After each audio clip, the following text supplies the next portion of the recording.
Good morning, everybody. It's your girl Miracle Sims, and you are listening to God, Sex, and Love. Your daily dose of inspiration and juice. It is January the 24th, 2023, and today the topic is Gird the Herd. Happy Tuesday. Happy Tuesday, everybody. I hope that you all had a great day yesterday. Mine was just fine. Not too much to report. I just was kind of hustling at home. How did I used to call it? Hustling from home. Kind of hustling from home yesterday, helping out one of my aunts. Looking to quite a bit of different things. Had a slight conversation with a homegirl, and then outside of that, man, was trying to get some rest or whatever. And be a mom and a wife and all that. So yeah, that's what yesterday looked like. Um, I was taking in some good content as well, which I might get into in a moment. So this topic, gird the herd. I mean, whew, if you want to know where the inspiration came from, here it is. So first of all, the Lord woke your girl up around 12:41 last night, or early this morning, 12:41. And I look up in the Strong's Concordance what 12:41 had to say. Um, I guess I tried to go back to sleep in between then and 4 a.m. Um, and I guess I did at some point, but I think I was up for a while. Um, Catching the things that I had missed, obviously, because people like to call me when I'm asleep, apparently, or people like to send me messages or whatever. So I was catching up on some of that stuff. Went back to sleep, woke up around 4 at the sound of my alarm, and started to get into the routine of waking up and seeing what the Lord wants me to study and all that good stuff. I listened to my prayer meditation. Unfortunately, I don't remember because I was engulfed in Gird the Herd. But it was good for what I can remember, I guess. But honestly, the Soul Space app is always good. Y'all know that I've been listening to it ever since the beginning. I'm not sponsored by them or anything. I'm just letting y'all know that it is something that helps me transition from being asleep to actually getting my mind and heart on the Lord and everything like that. So yeah. I mean, I guess this will be something that I share to the future group of the juice, the future juicers that are going to be working with me. I'm praying for those individuals and everything like that. We're going to see how these small groups go, the ones I'm supposed to be hosting at Mountain West Church and everything like that. For those that are interested, I guess I need to make a link, but if you go to Mountain West, or no, if you go to mwchurch.com/small groups, you should see the information there about the groups that I'm hosting. Again, mine is called The Juice.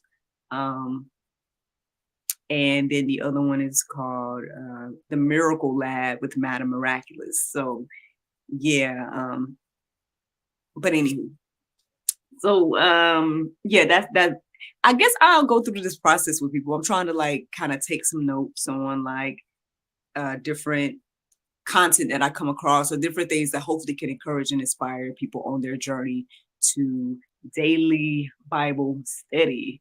Anywho, so Gird the Herd. So the interesting thing is the title pretty much came from what I found in the Strong's Concordance. One number represented gird, and the other one represented herd.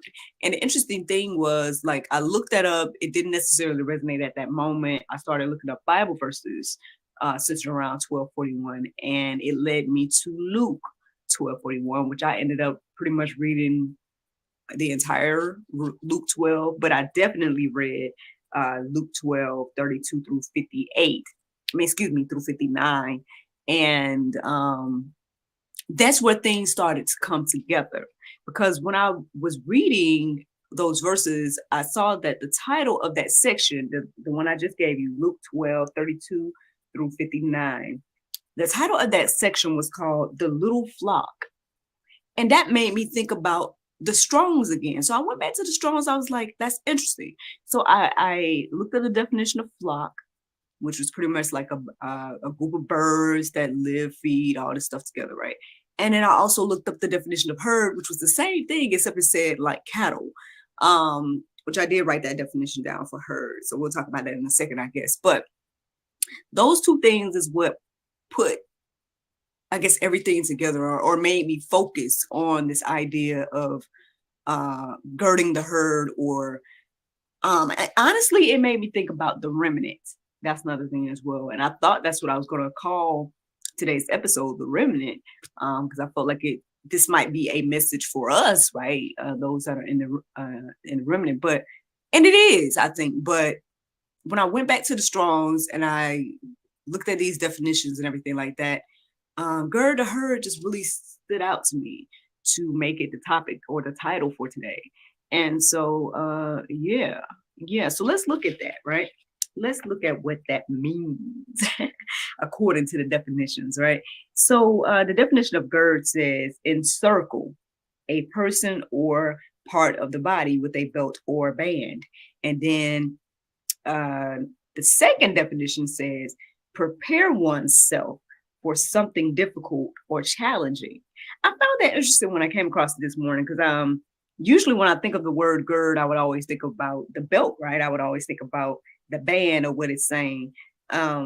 Even the biblical definition as well says prepare for action. And I would usually think of that as well. But to see that second definition, that part that says prepare for something difficult or challenging, it stood out to me this morning, and it was very interesting. I'm like, okay, Lord, so is this what you want the remnant to do? Prepare for something difficult or challenging? Is that why you're telling me gird the herd this morning? I don't know. But anyway, then I looked up the definition of herd. Now, when I looked up the definitions, the second definition stood out to me a little bit more than the first. But just to, say what the first one says, it says large group of animals, especially hooved animals, that live, feed, or migrate together, or are kept together as livestock. Now, the interesting thing about that, like I said, when I looked up the definition of flock, it said the same thing, except it said birds. So again, like I found that to be very interesting. It seemed like this idea of flock or herd or remnant, however you want to look at it, this group of individuals, right, that are living the same, feeding the same, moving the same. That really stood out to me this morning. Speaking of moving, the second definition says move in a particular direction. So that's another thing as well. Like I said, that stood out to me the most. Actually, the second definition of both of these definitions that I just gave is what stood out to me the most. So the first one is telling us to prepare oneself for something difficult or challenging. And then the other one is saying move in a particular direction. Now, listen, I don't know if y'all are, letting this resonate in your heart, souls, and minds, but I feel like there has been a call for us to do this as believers, like for a while now. So, I mean, it's like confirmation to me, but hey, by all means, those that have the eyes to see, please see. And those that have the ears to hear, please hear. The word migrates stood out to me as well when I read that definition in herd. And migrate says move from one region or habitat to another.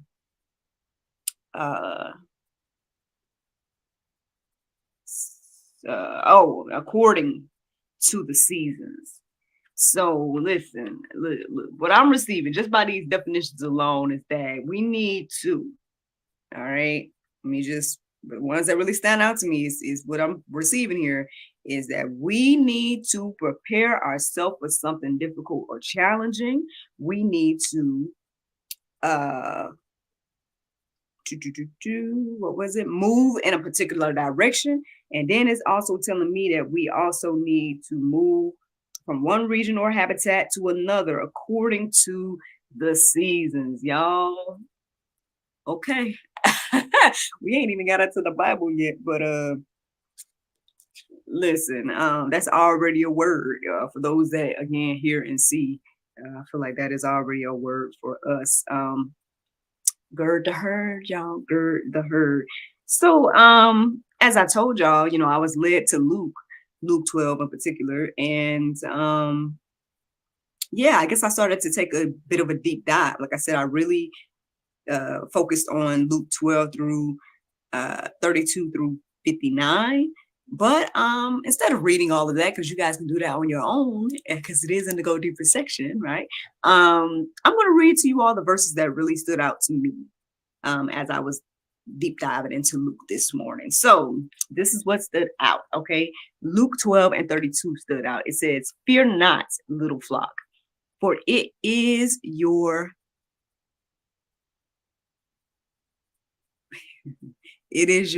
Father's good pleasure to give you the kingdom." So so even if we are going to be facing something difficult, right? What I'm receiving here is that we don't have anything to fear, because it's, God is going to give us the kingdom. It's his good pleasure to give us the kingdom. So don't be afraid or anything like that. In spite of what we might see or go through. All right, so let's keep going. Luke 12 and 34 stood out to me this morning as well. And it says, "For where your treasure is, there will your heart be also." Now, it was interesting because I was debating about writing this one down because I didn't necessarily feel like it went with Gird the Herd. But at the same time, it really was standing out. So I did write it down, as you guys could see, because I just read it to you, right? But I mean, again, when you do the deep dive into everything that Luke 12 has to say, I mean, obviously it shows the importance of, I guess realizing where your treasure is, right? And everything like that. But I mean, I guess I just find it very interesting because like, um, oh Lord. Okay. Well, a few things. So there's some content that I've been taking in. Yesterday I took in some content, like some updates about the stuff that was coming out last week about, that Tasha K was sharing about Larry Reed and all this different type of stuff like that.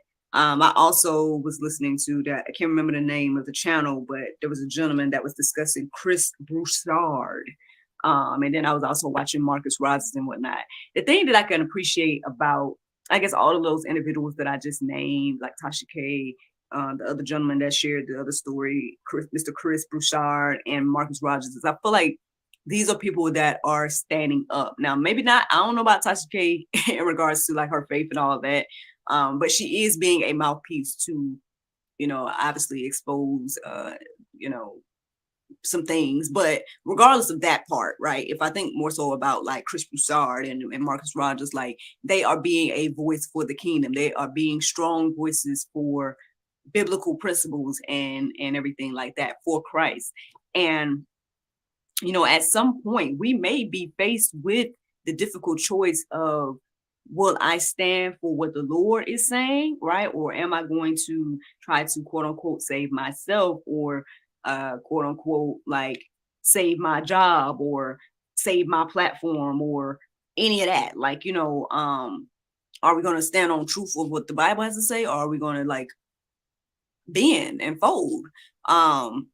You know, so I definitely have a lot of respect for, like I said, Marcus Rogers, for Chris Broussard, and anybody that is standing for the faith, because I understand how difficult that can be, right? It can be a difficult thing. I was just talking about this yesterday, right? We were talking about, your girl, me, I could probably go viral if I was doing something else, right? But to stand on and do these things for the Lord, I mean, to me, I understand and see how important it is, right? Because again, I'm sitting here telling y'all now that, hey, I'm about to embark on like hopefully sharing with other people, with the small groups that I host at the church, how to do this, what I've been doing over the past few years, hopefully again, the things that I do with the youth, hopefully it will help and encourage them, inspire them to think beyond just looking at science and faith separately. Because I mean, when you really do look at what is being taught to the children or whatever, they're not really incorporating biblical principles when it comes to anything, especially not science. So to take my scientist character, for example, and use her to encourage and inspire them to think about biblical principles alongside of science. I think that would be a beautiful thing, and I'm excited to see what that do for the Christian youth.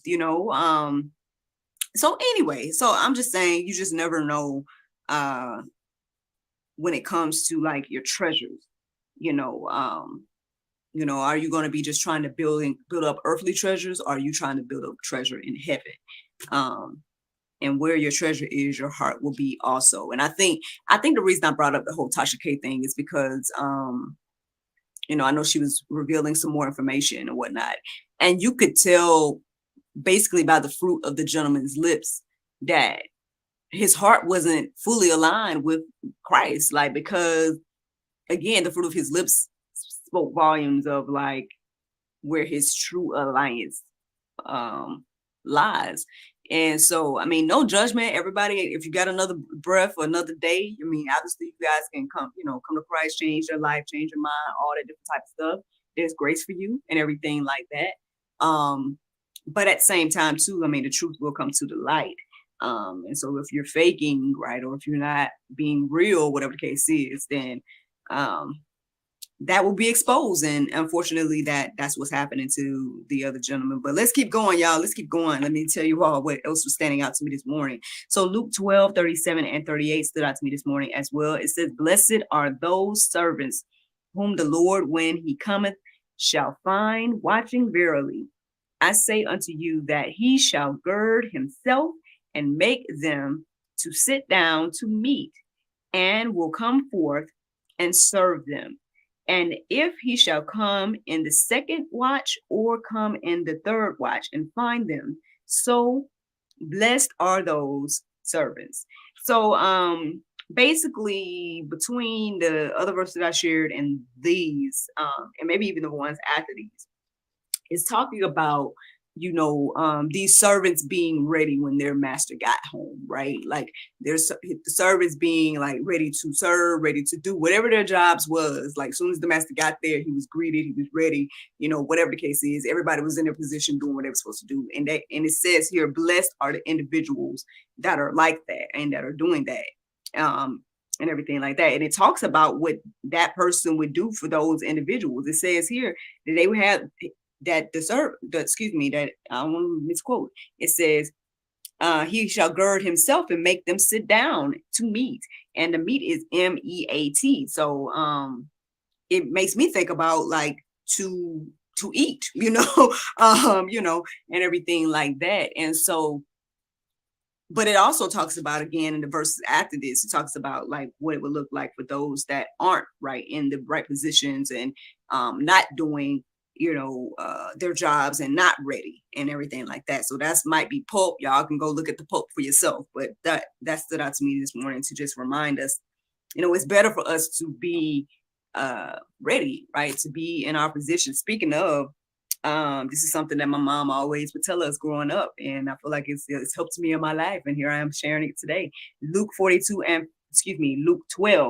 and 40. It says, "Be ye therefore ready also, for the Son of Man cometh at an hour when ye think not."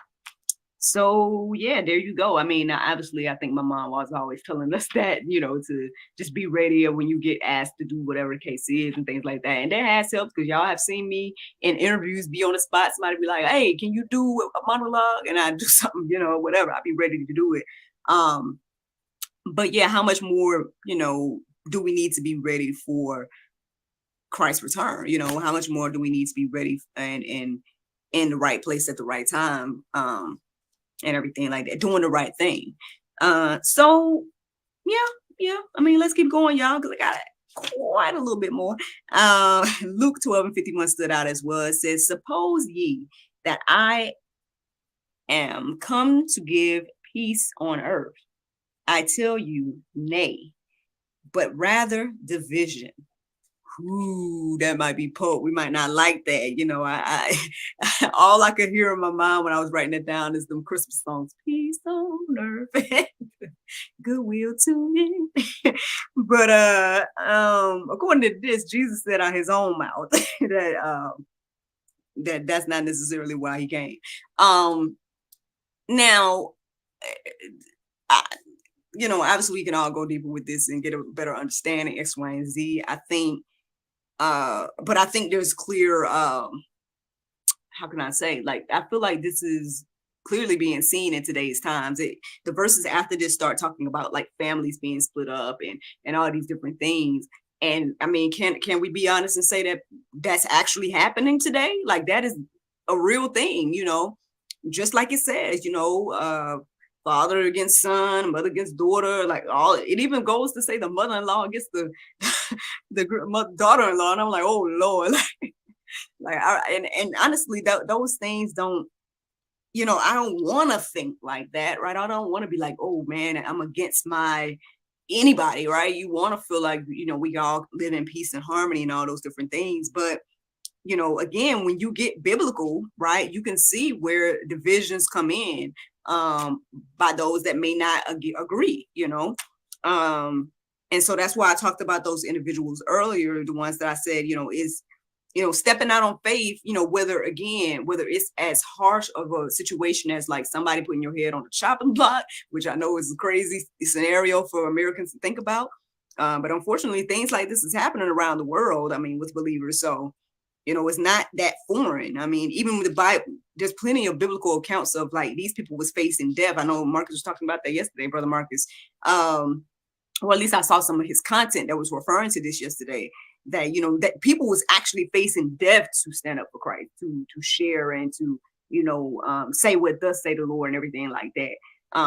What are we facing these days? We're kind of facing being counseled, right? We're facing, maybe losing our job, we're facing things along those lines, and and still few stand, right? But thanks be to God for those that do, let's keep going. I think I got a little bit more. Let me see. Luke. Ooh, all right. More Pope. Luke 12:56. It says, ye hypocrites, ye can discern the face of the sky and of the earth, but how is it that ye do not discern the time? Ooh. Honestly, man, this really stood out to me because I'm like, I'll be asking this like ever since, and I'm not sitting here trying to act like I'm just perfect and I know everything, you know what I'm saying? But all I can say is, since my eyes have been open to so much stuff since 2020, where I'm over here like, how can nobody else see this? Like, and I know other people do see it. I know I'm not alone. You know what I mean? But what I'm saying is, I don't know about my circle of influence though. Like, I don't know about the people that I know, like if they see it. And I'm over here like, y'all don't see this? Y'all don't see that? Like, even this morning, I came across a post that people had things to say about, I guess, the governor of Florida. And I know Marcus touched on it yesterday, or at least I saw a video that he touched on it. And, and I felt like, like when I saw the post this morning, I felt like commenting with Marcus's video just so they could hear another perspective. Because I think for whatever reason in this season, like, again, the eyes and ears of people are closed. Like, they don't see or hear like the real stuff that's going on underlying. Like, we see headlines and titles and we get triggered by those things, and we feel some way, when at the end of the day it's like, no, but when you look deeper, you see why people are making the moves they're making, or you see why, if you care, right? If you care about our children, that's another thing as well. But I guess if you don't, then you, I don't know, but there's a lot going on, y'all. That's all I say like that. There's a lot going on, and I just pray that more people start to see and hear, so we can do something. I mean, I know there's some things that we might not be able to block. Like, we can't, hide everything from our children, but I mean, we can at least make some type of moves to shield them, or to guard them, or to protect them, or whatever the case is. Oh Lord, all right, why you bring this to my mind, Lord? Okay, so everybody keep I don't know. I know my mom's gonna tune into this. I don't. No offense to nobody. You know what I mean? No family. No offense to nobody. But I've been very honest on here about like how I've been struggling about this idea of putting my son in school and stuff like that, because I feel like it's just so different. Things are just very different from when I was growing up. Like, like the stuff that people are talking about and the stuff that people are trying to expose to these kids, even in preschools, from what I'm understanding, I'm over here like, as much as I can, teach him, different things, so he won't get the exposure from someone else that I might not want him to get that exposure from. All of that concerns me as a parent, and so, no, my son is not necessarily in preschool right now. Yes, he's 4, you know what I'm saying? And people are like coming on me about that. They're like, oh, yeah. But I'm like, I mean, at the end of the day, we'll make the decision. I mean, preschool isn't mandatory, you know what I'm saying? In Georgia, it's not. And my thing is like, the kid is very smart, he's very social. Like, I'm not worried about none of that stuff. I know my husband, we've had some conversations. He's like, oh, well, when it comes to public school, like maybe we should just for the social aspect. But I'm like, I don't think he's an antisocial kid. So we'll see what the Lord do with everything like that. It's not, I know that I can't shield him from school forever, but I'm just saying I'm praying, right, and asking the Lord to lead me and guide me on what that's going to look like for us.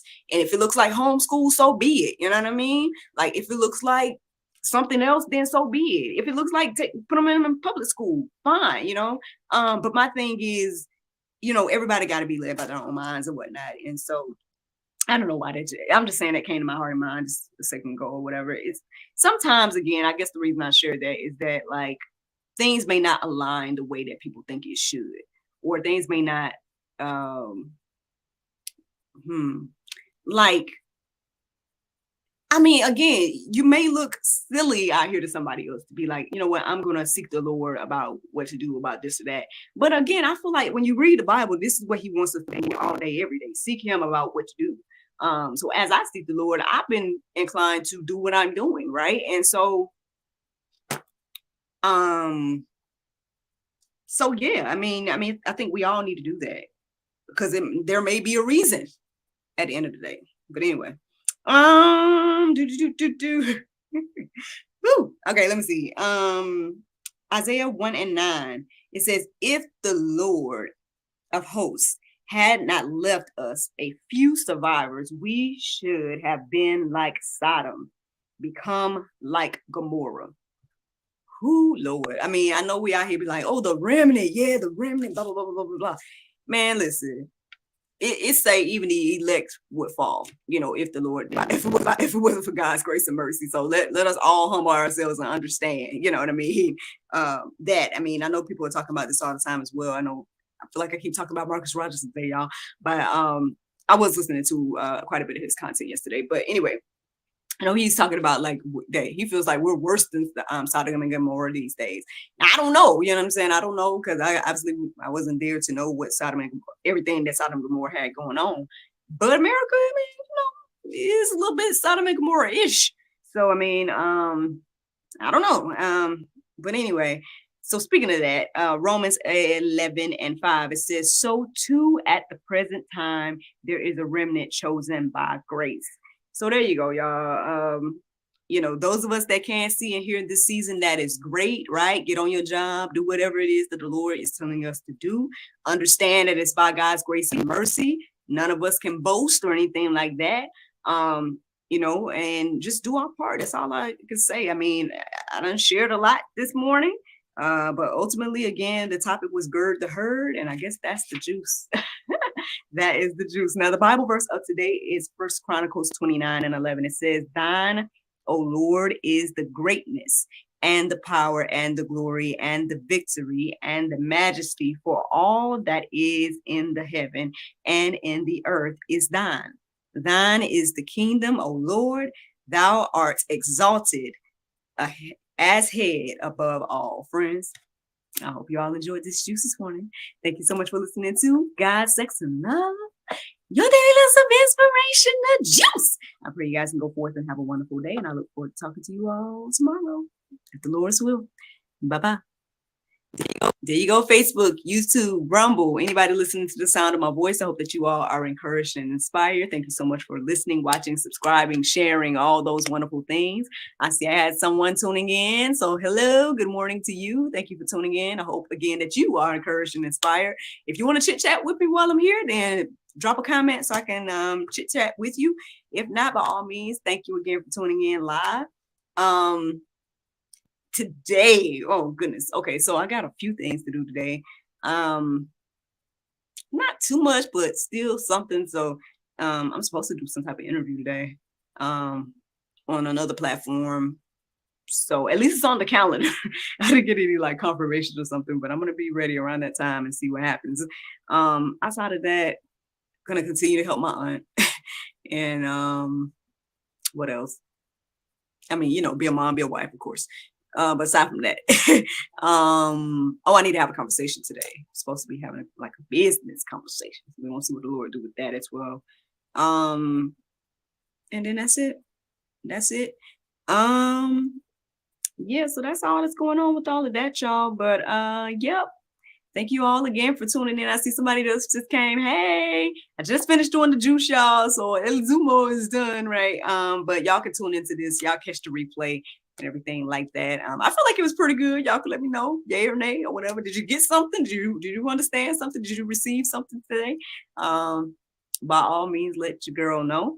But all right. Well, I won't be long y'all's time. Y'all have a great Tuesday, and I look forward to talking to you all tomorrow, if the Lord's will. Bye-bye.